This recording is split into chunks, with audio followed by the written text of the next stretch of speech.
deserts in the world. So I'm going to be sharing plenty of interesting facts about the Sahara. But just before we get into the video, I'd like to remind you guys to hit the like button if you enjoy the content. Consider subscribing if you're new around here, and also feel free to drop topic suggestions you'd like to see made down in the comments section, and I will do my very best to see that some of those are made for you guys. So, without further ado, it is time to lay back, relax, and let yourself drift away as I whisper facts about the Sahara Desert. The Sahara is a vast desert on the continent of Africa with an area of 9,200,000 square kilometers, which converts to 3,600,000 square miles. It is the largest hot desert in the world and the third largest desert overall, smaller only than the deserts of Antarctica and the northern Arctic. The name Sahara is derived from the Arabic word for desert and is also known as the greatest desert. So, before making this video, I probably would have guessed the Sahara was the world's largest desert, but I had no idea about the two largest deserts being at the North and the South Poles, but at least we now know that the Sahara is the largest hot desert. Didn't think it stretched the whole way across from West Africa to East Africa. I had it in my head that it was situated somewhere in the western region of Africa around Morocco. But there you go, we keep learning with these videos. I think the day will come when my head is just bursting with all this new knowledge and from making these videos, and I'll go on some sort of quiz show and become a millionaire or something. The desert comprises much of North Africa, excluding the fertile region on the Mediterranean sea coast, the Atlas Mountains of the Maghreb, and the Nile Valley in Egypt and Sudan. It stretches from the Red Sea in the east and the Mediterranean in the north to the Atlantic Ocean in the west, where the landscape gradually changes from desert to coastal plains. To the south, it is bounded by the Sahel, a belt of semi-arid tropical savanna around the Niger River Valley and the Sudan region of sub-Saharan Africa. The Sahara can be divided into several regions, including the Western Sahara, the Central Ahagar Mountains, the Tibesti Mountains, the Air Mountains, the Tenere Desert, and the Libyan Desert. The Sahara covers large parts of Algeria, Chad, Egypt, Libya, Mali, Mauritania, Morocco, Niger, Sudan, and Tunisia, amounting to 31% of the total area of Africa. Okay, yeah, so there are 10 countries in total that it crosses. That could be one of the questions I get asked on this fictional game show I'm on in the future. You never know. So I have that one logged lodged in my brain now, just in case. About 100 kilometers west of Abu Simbel in Egypt, Nabta Playa is situated, which is an archaeological site which has Stonehenge type megalithic stones. It was founded around 7500 BC. For several 100,000 years, the Sahara has alternated between desert and savanna grassland in a 20,000 year cycle caused by the precession of Earth's axis as it rotates around the Sun, which changes the location of the North African monsoon. That is astonishing, really, that it's as long as a 20,000 year cycle. It really puts into perspective just how short of a time we are alive for, given that most of us don't live to see 90, for instance. A 20,000 year cycle, wow. The sky is usually clear above the desert, and the sunshine duration is extremely high everywhere in the Sahara. Most of the desert has more than 3,600 hours of bright sunshine per year, which is over 82% of daylight hours. And a wide area in the eastern part has over 4,000 hours of bright sunshine per year, which is over 91% of daylight hours. Probably the kind of hours we would expect as we associate it with hot sunshine and clear skies, but that's really is a scorching place to be, and I'm not sure I would ever really want to visit the Sahara Desert, to be honest. I think I'm happy just looking at photographs and videos. There are over 20 lakes in the Sahara, most of which are saltwater lakes. Lake Chad is the only freshwater lake in the desert. There are several crops and plants which grow in the region. Some very popular types are the Sahara lovegrass, wild desert gourd, the Traria retusa, date palm tree, desert thyme, tobacco tree, and the tamarisk shrub, amongst others. The Sahara is a very popular spot for its picturesque beauty of sand dunes. A sand dune is a hill of loose sand built by the flow of the wind.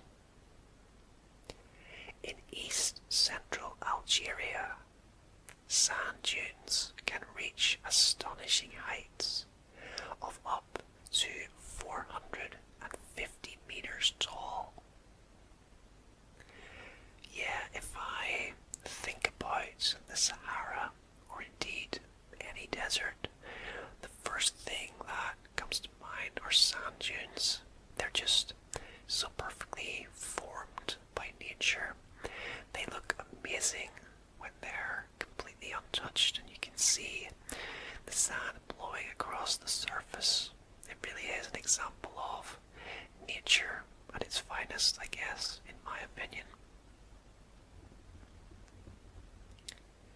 The northern and southern ends of the desert certain amount of grasslands and receive little rainfall, but the central Sahara is extremely dry. Sometimes this area experiences no precipitation for years. Just one river crosses the Sahara Desert, which is the River Nile, the world's longest river. It rises from Central Africa and empties into the Mediterranean Sea. Yeah, so the Nile is a river we've all heard about, I think, but until looking at an image of it just now, I wouldn't have known exactly where it was located. So it is a northerly flowing river, and I know I will definitely do a facts video on the Nile at some point in the future, so look out for that one if you're interested. The Sahara is one of the driest spots in the world, and the driest in Africa. On average, it receives only 4 inches of rainfall every year. A marathon, known as the Marathon of the Sands, is considered the world's toughest marathon. It is contested over a 6-day period and has a total distance of 251 kilometers. It takes place every year in Morocco, in the Sahara Desert. In 2007, 2 competitors sadly lost their lives taking part in the harsh conditions. That sounds absolutely brutal, I have to admit. I can see why it would be classed as the toughest in the world. I mean, I watched the marathon and other endurance races during the most recent Olympics in Tokyo. The heat and the humidity there was horrendous, apparently. I imagine the marathon of the sands in the Sahara would be similar, if not even more brutal perhaps. It just seems illogical to me, in a sense, to have a marathon in such extreme heat. But I guess there are all kinds of climates that they have them in. Not just the heat, I'm sure they also have them in cold weather as well. And of course they are designed to test the athletes to the absolute maximum. The Sahara is home to many mountain ranges and several active and dormant volcanoes. Emikusi is a dormant volcano, which is the highest point in the Sahara, with the height of 3,415 meters. The Libyan Desert is the sunniest and driest part of the entire Sahara Desert because of the descending tropospheric air. Rainfall is also extremely rare in this area compared to other regions of the desert. The Sahara has changed immensely over time. It used to be lush and green, home to a variety of plants and animals. The change came approximately 5,000 years ago due to a gradual change in the tilt of the earth. It is desert will become green again at some point in the future. Despite the scorching temperatures, people live in the region.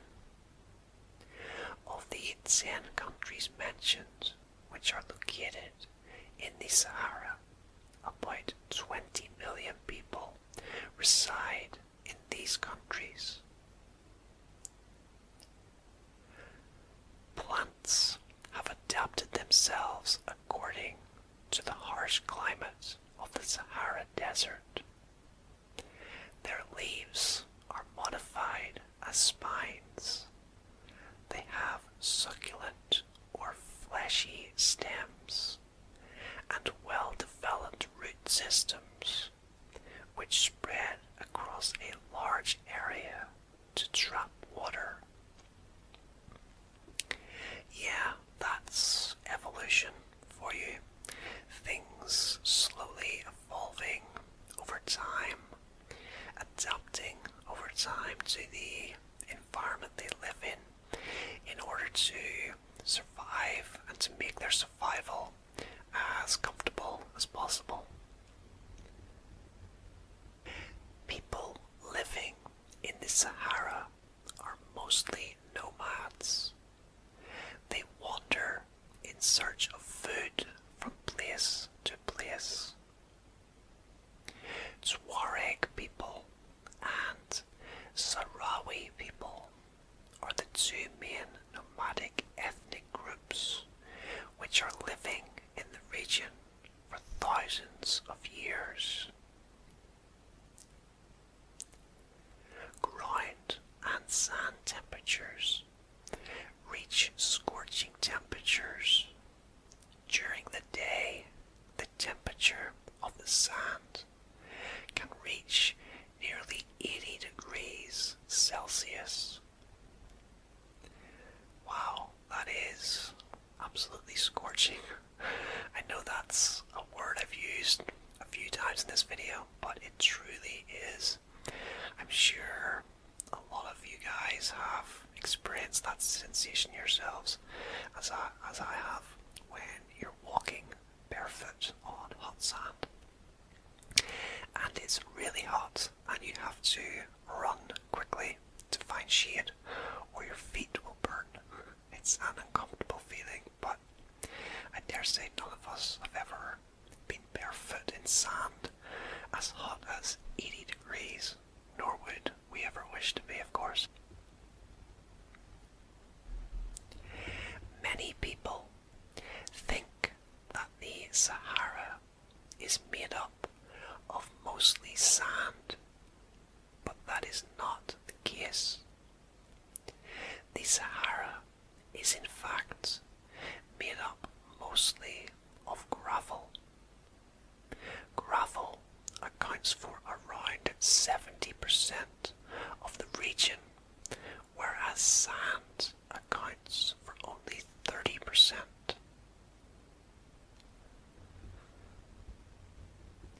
About 1.2 million people of the Sahara follow matriarchy. Men wear veils, whilst women do not.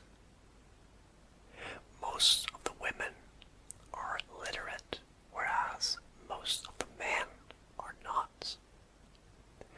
Women own businesses and property. It may be one of the harshest environments on Earth, but the Sahara is home to a variety of wildlife that has adapted to a life of extremes. Alongside camels and goats, desert species include cheetah, gazelles, ostriches, fennec foxes, and monitor lizards. More deadly critters include the deathstalker scorpion and the extremely venomous sand viper.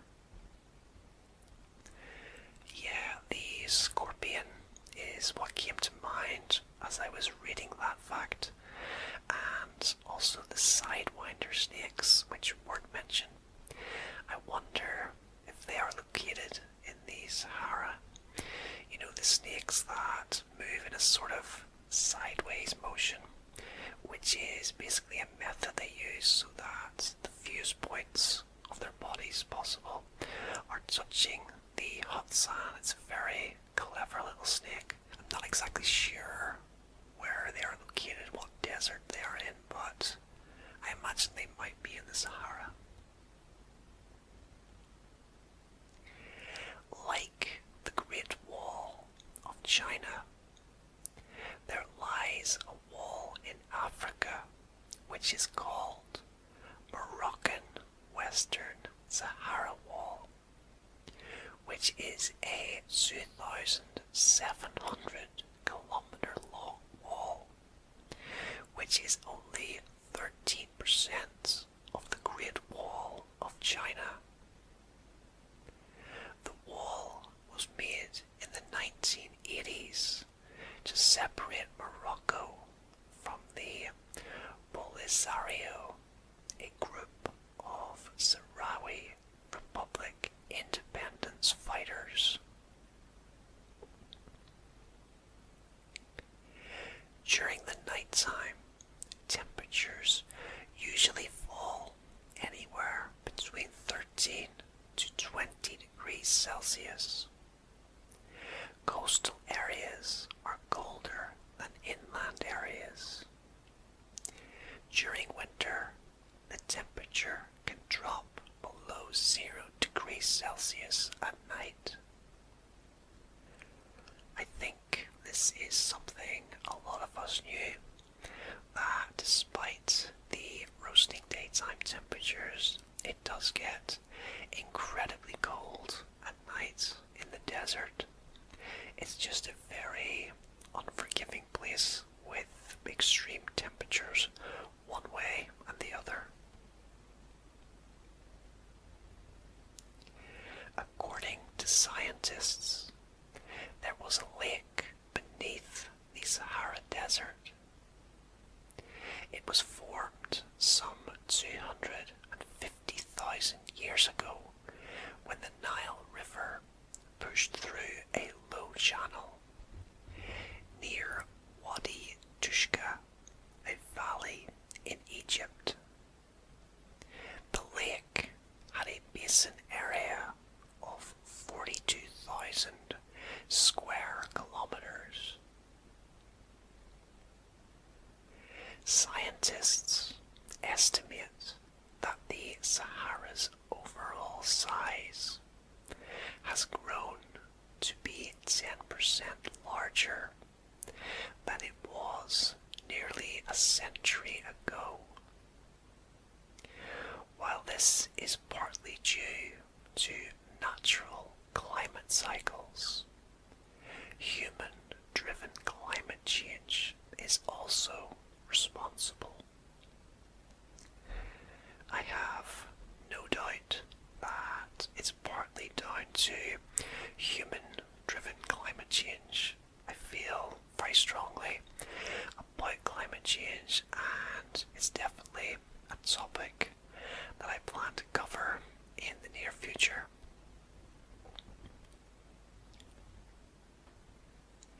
There are many mountain ranges in the Sahara Desert.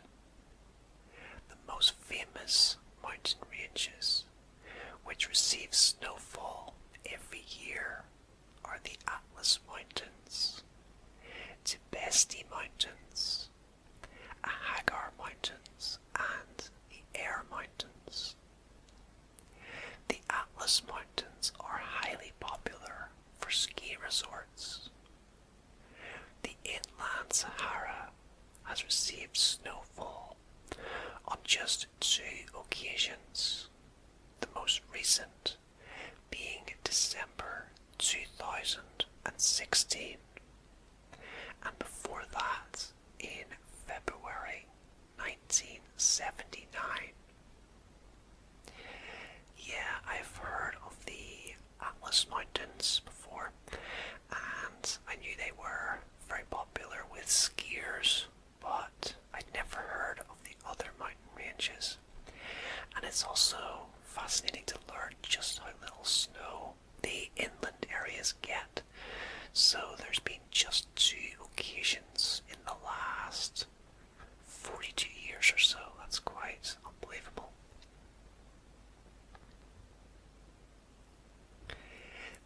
Saharan silver ants come out of their nests for just 10 minutes every day. They do so due to the extremely high temperatures outside and also to avoid predators. On September the 13th, 1922, the temperature reached 58 degrees Celsius, or 136.4 degrees Fahrenheit, in the town of Al-Azizia in Libya, making it the hottest place on Earth. Sand dunes and sheets cover only around 25% of the Sahara's actual surface. This desert also has numerous other land features, including salt flats, gravel plains, plateaus, and, as previously mentioned, mountains where snow has been recorded. And finally, there are several activities you can do in the Sahara for entertainment, such as quad biking, stargazing, sand surfing, camping, and trekking. Those activities actually sound a lot of fun. I've seen sand surfing before on videos and it looks really cool. That's when you climb a sand dune and then you surf down it on top of a sort of specially adapted board. But yeah, it could definitely be fun. The sort of activities a specific type of person would enjoy, those who love the outdoors and adventure type activities. I consider myself somewhere in the middle. I'm not an outdoor person, but not 100% an indoor person either. I like a little bit of adventure now and again, and I certainly wouldn't say no to some of those activities. But as for the real sort of extreme adrenaline junkie activities like bungee jumping, for example, yeah, I'd probably give that one a miss. Well guys, that is just about it for another Whispered Facts episode. I hope you enjoyed these facts all about the Sahara Desert, and if you did enjoy the video, don't forget to hit the like button before you go. But as always, thank you for joining me. Until next time, rest easy, sleep well, and I hope to see you again very soon for another video, and goodbye for now.